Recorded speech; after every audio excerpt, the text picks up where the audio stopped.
Let's make news at 6. Nagaland सरकार ने मोन जिले के तिजित में 20 मेगावाट की सौर ऊर्जा परियोजना के लिए ट्वाक्सस रिन्यूएबल प्राइवेट लिमिटेड के साथ 25 साल का बिजली खरीद समझौता किया है। लापा लंपोंग गांव में बनने वाली इस परियोजना का पहला चरण 20 महीने में शुरू करने का लक्ष्य है और बिजली की दर 4 रुपए 12 पैसे प्रति यूनिट तय की गई है, जिसे नागालैंड बिजली नियामक आयोग ने मंजूरी दी है।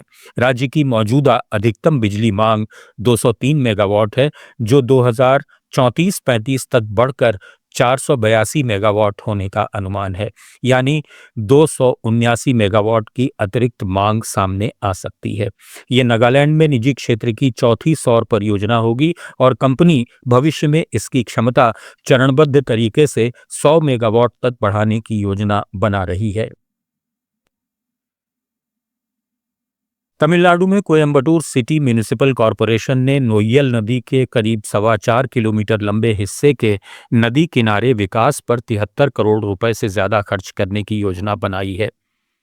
आधुपालम से नंजुंदापुरम जंक्शन तक के इस प्रोजेक्ट में लैंडस्केपिंग, पैदल और साइकिलिंग ट्रैक, बैठने की जगह, व्यूइंग डेक, सुरक्षा दीवारें, सोलर लाइटिंग और 2 आयरन ब्रिज शामिल हैं। साथ ही 420 मीटर लंबे ट्रैश बूम और पार्क भी बनाए जाएंगे। शहर की सीमा में नदी के 18.5 किलोमीटर हिस्से का ड्रोन सर्वे पहले ही हो चुका है। कॉरपोरेशन ने डिटेल्ड प्रोजेक्ट रिपोर्ट चेन्नई के म्युनिसिपल एडमिनिस्ट्रेशन निदेशालय को फंडिंग के लिए भेज दी है। त्रिपुरा सरकार ने 27 टीसीएस ग्रेड 2 प्रोबेशनरी अधिकारियों को राज्य के अलग अलग उपमंडलों में डिप्टी कलेक्टर के रूप में तैनात किया है। इन अधिकारियों ने इंडक्शन ट्रेनिंग और फील्ड अटैचमेंट ट्रेनिंग पूरी कर ली है और अब उन्हें तत्काल प्रभाव से जिम्मेदारी दी गई है। तैनाती 27 स्थानों पर की गई है, जिनमें शांतिर बाजार, अमरपुर, बेलोनिया, कुमारघाट, कमलपुर, अंबासा, सोनामुरा, विशालगढ़, तेलियामुरा, खुवाई, उदयपुर सदर, जिरानिया और साबरूम शामिल हैं। इन अधिकारियों की भूमिका अहम है क्योंकि डिप्टी कलेक्टर स्तर पर राजस्व प्रशासन, जमीन और रिकॉर्ड, सरकारी योजनाओं के क्रियान्वयन, प्रमाण पत्र और नागरिक सेवाओं के साथ आपदा प्रबंधन से जुड़े काम संभाले जाते हैं। ये तैनाती सीधे तौर पर राज्य की जमीनी प्रशासनिक क्षमता और सरकारी योजनाओं की डिलीवरी को बढ़ावा देने से जुड़ी है। कर्नाटक सरकार तटवर्ती और मालनाड क्षेत्रों के पर्यटन को बढ़ावा देने के लिए नई नीति का मसौदा 7 सितंबर तक तैयार करेगी।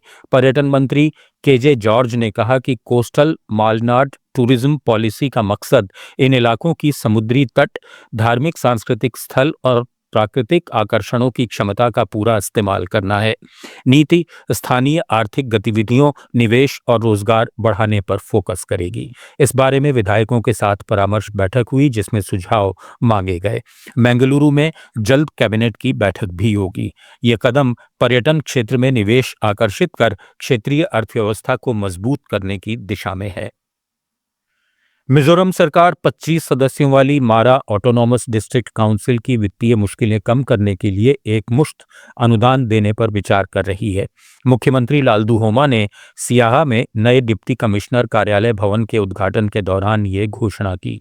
मारा परिषद मिजोरम के सियाहा जिले में प्रशासन और स्थानीय विकास से जुड़ी अहम संस्था है। सरकार ने अभी प्रस्तावित अनुदान की राशि नहीं बताई है।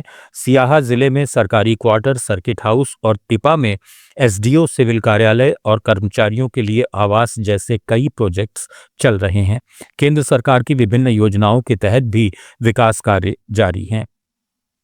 आंध्र प्रदेश सरकार स्वास्थ्य ढांचे को मजबूत करने के लिए 221 करोड़ 67 लाख रुपए के निवेश की योजना बना रही है। Andhra Pradesh medical services and infrastructure development corporation ने 12 बड़े प्रोजेक्ट्स के लिए टेंडर जारी किए हैं, जिनमें 10 आयुष और 2 एलोपैथी से जुड़े हैं। नेशनल आयुष मिशन के तहत 6 जगहों पर 50 बिस्तर वाले इंटीग्रेटेड आयुष अस्पताल बनेंगे, जिनकी लागत करीब 10 करोड़ रुपए प्रति अस्पताल है। प्रोद्दतूर में यूनानी मेडिकल कॉलेज और धर्मावरम में आयुर्वेदिक कॉलेज के लिए 49 करोड़ रुपए खर्च होंगे। चिंतूर सीएचसी को 100 बिस्तर वाले अस्पताल में अपग्रेड करने पर करीब 22 करोड़ और काकीनाडा के सरकारी अस्पताल में नया ओपीडी ब्लॉक बनाने के लिए 27 करोड़ 13 लाख रुपए आवंटित किए गए हैं। न्यूज़ एट 6 में फिलहाल इतना ही। बने रहिए लेट्स माइक के साथ।